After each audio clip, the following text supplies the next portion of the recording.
Hey there, good people. Good morning from Dhaka, Bangladesh. Hopefully, you're doing good. Today, I'll be doing a couple of reviews, and I apologize in the beginning. I may not look very cheerful today.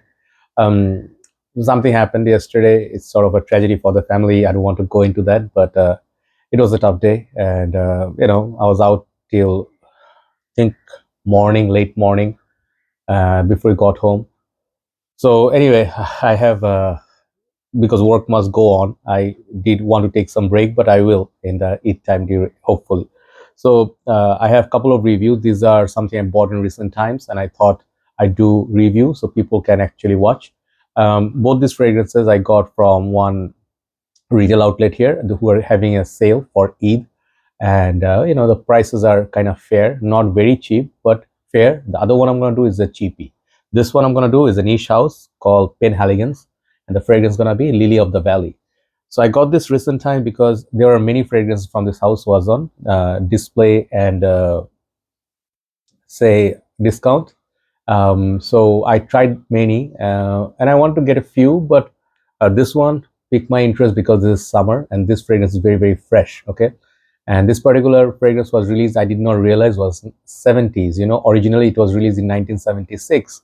And most of these are like iteration of recent times. It's like a brand, like a more newer, formulation or a more newer release. It's not released in 76 for sure. So Penhaligons, basically I reviewed quite a few fragrances in my journey. And you guys know I own not that many Penhaligons. Penhaligons is a house for me, more or less miss or like hit or miss. Main reason why many people do not love or treasure or buy that many Penhaligons here is that because of their performance is kind of lackluster.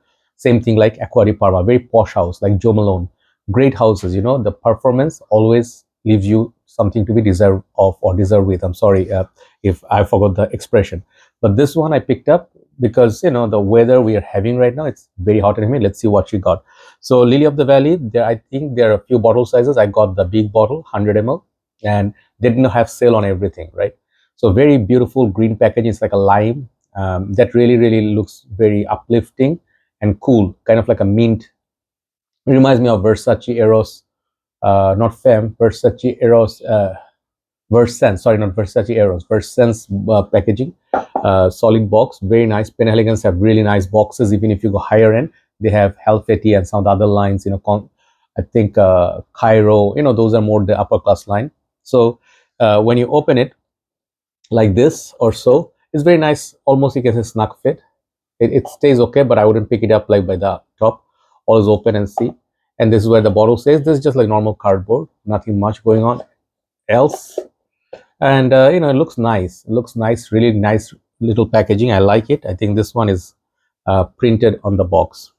The bottle, however, they have many bottles like this. They're most of the bottles they have this shape. If you see the other one, Tragedy of Lord George and everything, they have the animal head and all those. Those looks much nicer as well. But I like these. These are very beautiful, premium looking bottle. But I feel the glass is a bit thin. Okay, the juice color, it's a really beautiful grassy green. The ribbon, I don't know what you call that, or I'm sorry, I'm not 100%. So this thing, the I think bow tie or something looks like that, and there's a crystal ball sort of shape cap. I also had Penhaligons. I think that fragrance, that barbershop fragrance, man. Anyway, so Elizabethan rose and everything. I reviewed many from this line. So there's like engraved the house name and all that, and it says London. And base, you get your sticker and all that. So I don't know if this is still readily available, but you can have it here. So I have it on my hand. The dry down is about 10 minutes or so. So let's try once more, show you the spray. Okay, good spray. Okay, it shoots like very narrow, but it shoots far. So a lot of juice comes out. It clicks onto place.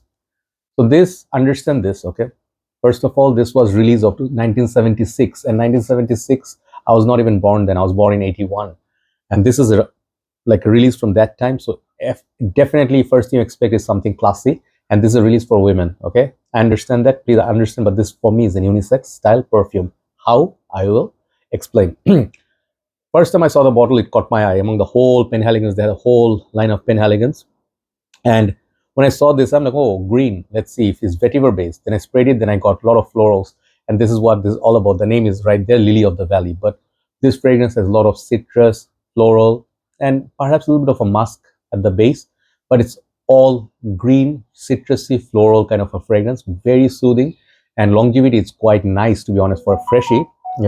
It's quite a nice little perfume, like longevity wise. Okay, I got about 5 hours and a half in the high heat, even, if you go combine shirt and skin.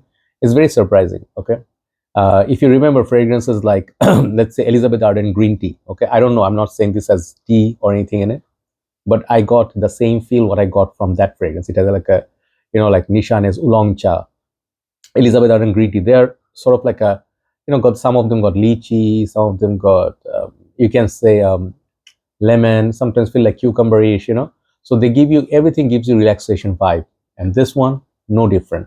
So that's why I feel if you did pull off Elizabeth Arden green tea and you liked oolong cha, those kind of fragrances, this fragrance will be very, very beautiful for you. And on a summer's day when it rains or even so high heat, people ask me, can you do a high heat fragrance? This is definitely going to be one of my favorites to pull off, because very relaxing. Sorry, picked up a little bit cold. And it will be very, very, I would say, if you stay in the office, work, even the little bit breezy day, not so much humidity, this will actually perform quite nicely. Projection, it's called kind of like a soft projection. It's not really loud, which is a good thing. Some of their fragrances are not very loud, they're shy. This is somewhere between shy and loud. So I would say moderate to solid projection, but mostly the longevity is solid for a freshie. And I was talking about Elizabeth Arden green tea. I get a massive longevity from that very cheap perfume. That one cost what, 20 something dollars nowadays. It used to be $15. Compared to that, this is a bit more pricey. I think the retail on these were, I think, under $200, which I would not recommend you to get, because if you get this for $200, you have much better alternatives out there. But if you can get this for, like, let's say a good discount, 40-50%, that would be definitely worth it. Under $80, under $100, this is a good buy. So I paid around 85, I think 85, or how much, so 80, 85, like that dollars. Okay, so I really liked it for the smell. And some people may say this is not the most masculine fragrance. If you're going to be a critic of this perfume, it's not the most uber macho kind of fragrance. If you are thinking, oh, this is a women's perfume, I should stay away from it, please do so, no problem. I really like it because it suits my taste. It actually smells like, the greenness smells like, if you take like a rose, but it's not the rose smell, but the stem of the flower and the two leaves, so that if you take it out from the flower, the smell that you get from the stem, that's what I get. So it's not a grassy green, it's more like a garden, and the leaf, little bit green. Okay, so perhaps I don't remember all the notes, but I did get that citrus, little bit citrus up top. It feels like a raindrop dew first thing in the morning. If you like wearing Mugler cologne, you can definitely look at this. So overall, very, very pleasant fragrance, to be honest. And is it a must buy? No, I got this because it is a little bit different than what is my regular rotation. I do wear some women's perfume like Aurum Summer by Ajmal. So I do have interest in many other perfumes rather than just typical mainstream fragrances. So this is where that belongs. Is it niche quality juice? This is very much like a relaxing fragrance. You can say something like a designer side. It feels like a designer high end. Okay, so overall versatility, I would not wear this in very cold weathers. Like, it will not perform, to be honest. It needs heat to perform. If you go out, sun is up and everything, this will be a perfect fragrance, and it will never smell too much. It will go very nicely with your high heat. Let's say it will not disturb you. Hopefully the mic is on. All this time I'm talking, it's on. So overall, nice little perfume. I would feel this unisex if you're actually into green, citrusy, floral perfume. This, the balance between the florals and green and citrus is very, very beautiful. It's not dominated just by Lily of the Valley. Okay, so great little perfume, great little name. I really like the packaging. It's worthy getting it under $100 in my humble opinion. If it's over $100, you're paying a bit too much. Okay, overall score for Lily of the Valley, in my humble opinion, is 8. Okay, 8 because I love the smell and presentation. It's worth because of the green juice. And the 2 is missing because of it's not really beast mode performer, but not everything has to be. Thank you so much for watching. Hopefully you'll enjoy this review. I have one more review, then we'll upload this. Take care. See you soon. Bye bye.